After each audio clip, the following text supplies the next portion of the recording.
Hi, everybody. I'm here to chat with you a little bit about the next book that you're going to read for our class. It's called The Outsiders.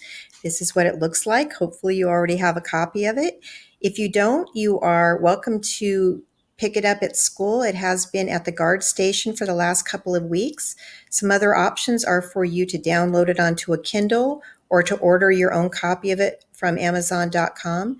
But you do need to have this book in your hands as soon as possible. I'm going to ask you to do a first read of the book on your own at your own pace. You're welcome to listen to an audiobook if that helps you to move along. It takes about 5 hours to read this book.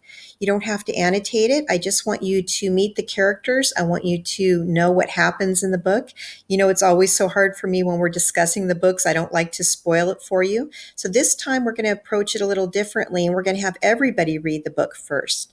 Then when we come back from spring break, I will start assigning the book to you in sections, and will go much quicker for you to analyze it at that time because you will know the characters. We're going to focus on how S.E. Hinton developed the characters.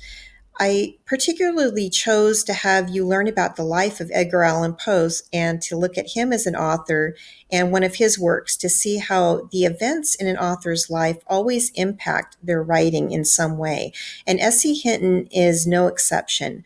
I'd like to read to you a little bit from the letter that's at the front of the book that she addresses to the reader. And it goes like this. Dear reader, it is very difficult for me to write about myself, and especially The Outsiders, which was written at a horrendous time in my life, was published by a series of mind-boggling synchronicities, and has gone further than any author dared dream. But I'll give it a shot. I wrote The Outsiders when I was 16 years old. Actually, I began it when I was 15 as a short story about a boy who was beaten up on his way home from the movies. That's right. This book was written by someone who was just a couple of years older than you when she became an author. I want you to know that the book has gangs in it. It has some violence in it. I don't want to give everything away. I know some of you have already read the book, but I think you're going to enjoy it. It's written by someone just about your age, and it's written about people that I think you're going to find very interesting.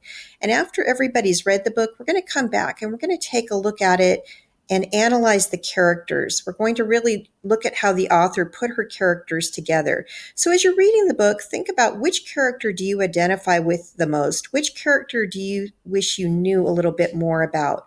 Those are some of the types of inquiries that we're going to follow up on when we get together and talk about the book. So for now, all you need to do is get this book in your hands in whatever way you choose, whether it's an electronic copy or whether it's this paper copy. You can also use another copy if one of your siblings already has the book around the house. We're not going to focus on the annotation in this book, especially since we will be doing remote learning and we'll have to put our work into a computer somehow. So just get started, get in there, jump in there, read the book, enjoy the book, and I can't wait to hear what you think of it.